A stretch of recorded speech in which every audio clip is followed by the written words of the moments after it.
కన్నెపల్లి దగ్గర బ్రహ్మాండంగా మీరు పంపు ఆన్ చేస్తే ఈ అన్ని రిజర్వాయర్లు కూడా పైన 90 టీఎంసీలలో ఈ రోజు కేవలం అక్కడ 23-24 టీఎంసీలు ఉంది శ్రీరామ్ సాగర్ లో అని చెప్తున్నారు. తర్వాత మిడ్ మానేర్లో 5 టీఎంసీలు ఉన్నది, ఎల్ఎండిలో 5 టీఎంసీలు అంటే 140 టీఎంసీలకు గాను ఈ రోజు కేవలం మనకు 35 టీఎంసీలు కూడా నిండి లేదు. ఇంకా పెద్ద ఎత్తున పంపింగ్ చేసుకునే అవకాశం వెసులుబాటు ఉంది. దాంతో పాటు మీరు మల్లన్న సాగర్ లో 50 టీఎంసీలు, కొండపోచమ్మ సాగర్ లో 15 టీఎంసీలు నింపితే కేవలం రైతులకే కాదు హైదరాబాద్ మహానగరానికి కూడా రేపటి మంచినీళ్లకు గాని మార్గమధ్యంలో ఉండే వేలాది గ్రామాలకు, ఇతర జిల్లాలకు, నియోజకవర్గాలకు కూడా మంచినీటికి కూడా ఇబ్బంది లేకుండా మనం రేపటికి మేనేజ్ చేసుకునే అవకాశం ఉంటుంది. అన్నిటినీ పక్కన పెట్టి రాజకీయపరమైన కక్ష కేసీఆర్ గారిని బద్నాం చేయాలని చెప్పి మీరు 8 నెలలుగా చేసిన ప్రయత్నం అందరికి కనబడతానే ఉంది. మేడి పండు అయిపోయిందని, మేడిగడ్డ ఏదో కొట్టుకపోతుందని, లక్షల కోట్లు కొట్టుకపోయినాయని మీరు చేసిన ప్రచారాలన్నీ ఉత్తివే అని చెప్పి స్పష్టంగా తేలిపోయింది. ఇవాళ మా శాసనసభ్యుల బృందం, మా శాసన మండలి సభ్యుల బృందం మేమందరం కూడా క్షేత్రస్థాయి పరిశీలనకు వచ్చి ఎండుతున్న రిజర్వాయర్లు, మండుతున్న రైతుల గుండెలు ఇవన్నీ శాసనసభ సమావేశాల్లోనే మీ దృష్టికి తేవాలన్న ఉద్దేశంతోనే మా పార్టీ అధినాయకులు కేసీఆర్ గారి ఆదేశం మేరకు, గంగుల కమలాకర్ గారి సూచన మేరకు మేమందరం కూడా రావడం జరిగింది.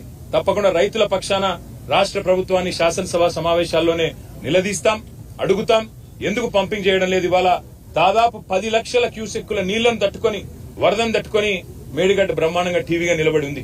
అందుకే మేమనేది రాజకీయాలు వదిలిపెట్టండి, ఎలక్షన్లు అయిపోయినాయి, ఇంకా కూడా రాజకీయ ప్రయోజనాల కోసం, రాజకీయం కోసం ఇవాళ రైతుల జీవితాలతో చెలగాటం ఆడవద్దని చెప్పి కూడా రేవంత్ రెడ్డి గారికి, ప్రభుత్వానికి విజ్ఞప్తి చేస్తూ అధికారులతో మా సంప్రదింపులు కొనసాగుతాయి. అవసరమైతే అన్ని రిజర్వాయర్లు పోతాం. ఈరోజు కేవలం ఎల్ఎండికి వచ్చినాము, రేపు ఉదయం కన్నెపల్లి పంప్ హౌస్ పోతా ఉన్నాం, అదేవిధంగా మేడిగడ్డ బరాజ్ పోతా ఉన్నాం.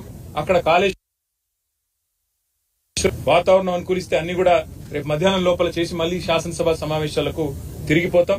పాత్రికేయ మిత్రులకు కూడా విజ్ఞప్తి, దయచేసి రైతుల వెతలను, ఎండుతున్న రిజర్వాయర్లను కూడా మీరు కూడా దయచేసి ప్రభుత్వ దృష్టికి వచ్చే విధంగా మీరు కూడా ఈ అంశానికి ప్రాచుర్యం కల్పించాలి, ప్రచారం కల్పించాలని చెప్పి కూడా విజ్ఞప్తి. Thank you sir. అంటే ఇప్పుడున్న దశలో ఆ నీరు ఫ్లోటింగ్ ఉంది కదా, ఈ టైంలో పంపింగ్ చేసే అవకాశం ఉంటుందా?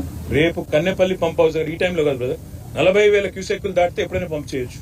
ఇప్పుడు అక్కడ 10 లక్షల క్యూసెక్కుల నీళ్లు కిందికి వృధాగా పోతున్నాయి, వందలాది టీఎంసీల నీళ్లు కిందికి పోతున్నాయని చెప్పి ఇంజనీర్లే చెప్తా ఉన్నారు. ప్రభుత్వ ఆదేశాలు రాలేదని చెప్తున్నారు. కాబట్టే మేము ప్రభుత్వాన్ని కోరుతున్నాం, వెంటనే రివ్యూ చేయండి, చేసి రైతుల గుండెల్లో భరోసా నింపండి. ఎప్పుడైనా చిన్న ఇదేం పెద్ద అర్థం కాని ముచ్చట కాదు బ్రదర్.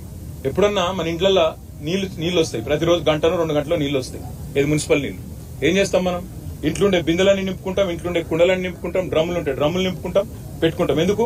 వచ్చేది 1-2 గంటలో కాబట్టి దెబ్బ నింపుకొని పెట్టుకుంటాం. మేం చెప్పేది కూడా కదే, కింది గుత్తగా పోతున్నాయి నీళ్లు, వాటిని పంపు చేసి మొత్తం ఎస్ఆర్ఎస్పీ నుంచి మనం కట్టిన కాళేశ్వరంలో కట్టుకున్న రిజర్వాయర్లన్నీ నింపుకుంటే 240 పైచిలకు టీఎంసీల నీళ్లను ఆపుకోవచ్చు. 240 టీఎంసీలు అంటే 24 లక్షల ఎకరాలకు నీళ్లు ఇవ్వచ్చు. ఒక టీఎంసీతో 10,000 ఎకరాలకు నీళ్లు ఇవ్వచ్చు. నీళ్లున్నాయి, తప్పకుండా వెంటనే నింపి పెట్టండి అని చెప్తున్నాం. అంతకంటే ఇలా బేసిజాలకు పోవాల్సిన అవసరం లేదు. మేము చెప్పినాం కాబట్టి చేయొద్దు అనే ఆలోచన వద్దు, రైతుల కోసం చేయమని ప్రభుత్వాన్ని కోరుతున్నాం. కానీ ప్రాజెక్టు రేపు మాట్లాడదాం, మిగతా విషయాలు మాట్లాడదాం రేపు.